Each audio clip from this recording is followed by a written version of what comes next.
Hi Pia, we had an intensive, very intensive day today. We're very happy to have you with us today with the idea to share to our audience what Helsinki is doing in terms of inclusivity around education. Yes, good afternoon, everyone.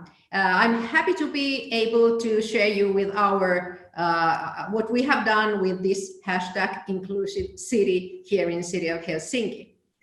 So Helsinki's, the name of a strategy of Helsinki is actually the most functional city in the world.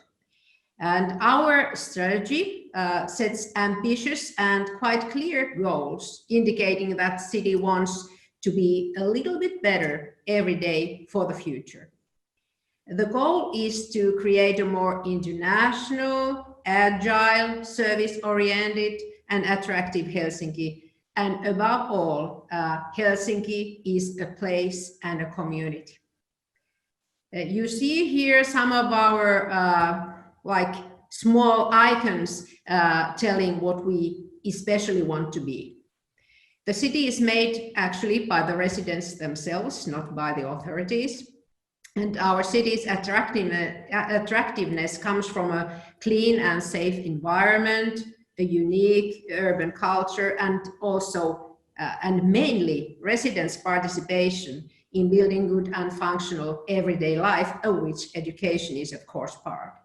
It is very important to acknowledge that the significance of cities as solvers of current major global challenges will inevitably increase.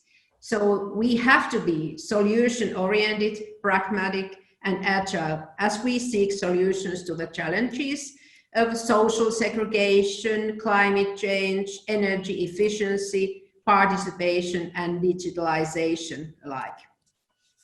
So you see here the pictures of themes that we are focusing on. So New York City was the first city in the world to report to United Nations on the development of the Sustainable Development Goals on the city level. And Helsinki was the second and the first in Europe. So we have several identifiable goals through which we take part in promoting the UN's Sustainable Development Goals.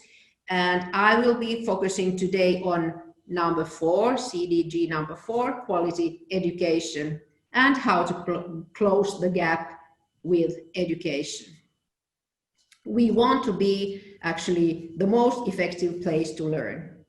The city already provides its residents with high quality and attractive local services, from early education and comprehensive education up to like liberal adult education in the later years of life. However, the growing city is in constant need of active procedures and investments in order to be able to provide everyone with open, equal, and high quality education and lifelong learning opportunities. It is fairly easy to establish one excellent school, but it is much harder to make sure that every school is a good school. We have inclusive schools. It means that we provide learners with support they need in their local schools.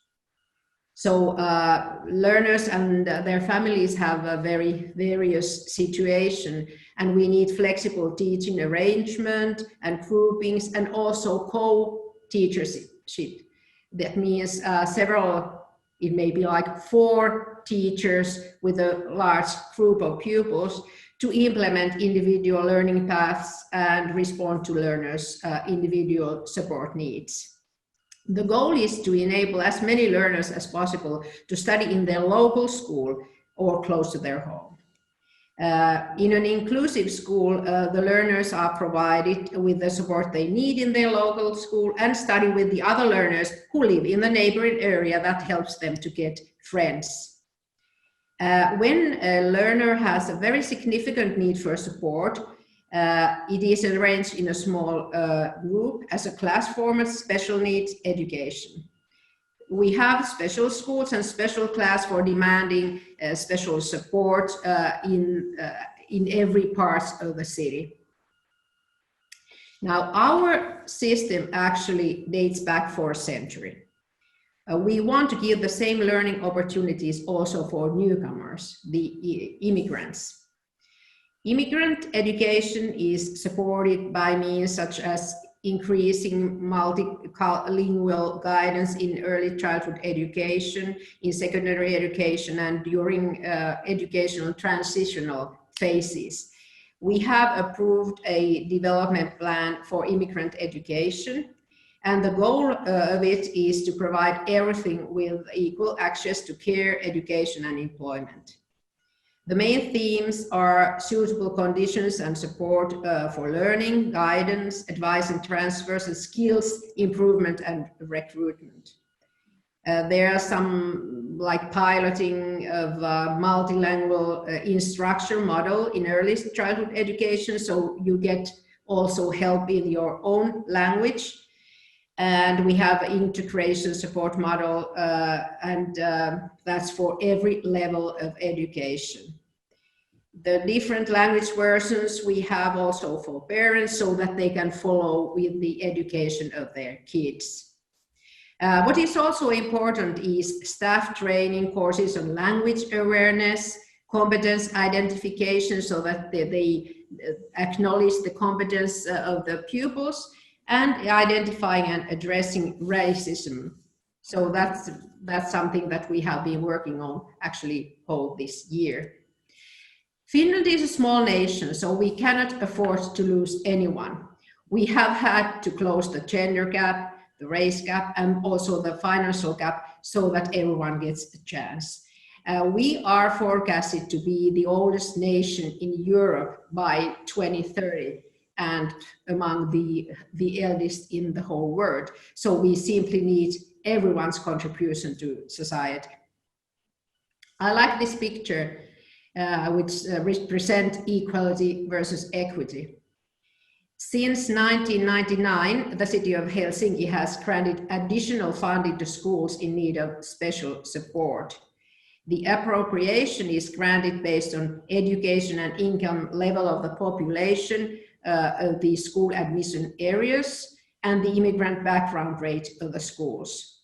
This is called a positive discrimination model, and it is used to promote the realization of equal early childhood education and later education services and to prevent segregation development. It has also been studied. So it has been found to increase learners' motivation to apply for secondary education and thus to prevent educational exclusion. We have had this already for 20 years, so there has been these investigations, and the studies indicate that the positive discrimination appropriation is very effective and efficient way to affect segregation. So this is Helsinki. We want to be the world's most impactful place for learning. It is actually a lifelong learning that starts with early childhood education and will continue until liberal adult education. So the youngest customers I have seen have been like 12 days old in our parks, where they also have personnel to help families with a very low threshold for people to come to talk if they, for instance, have problems with their kids at home or cannot sleep at nights, etc. And on the other side of this picture, the liberal adult education, where the eldest customer of mine has been a 94-year lady, still learning languages. So that's what it is all about. Thank you. Thank you very much for this very interesting presentation. I think we have a lot to learn from Helsinki, and you see and you share how important is the idea of inclusion in a sustainable cities project.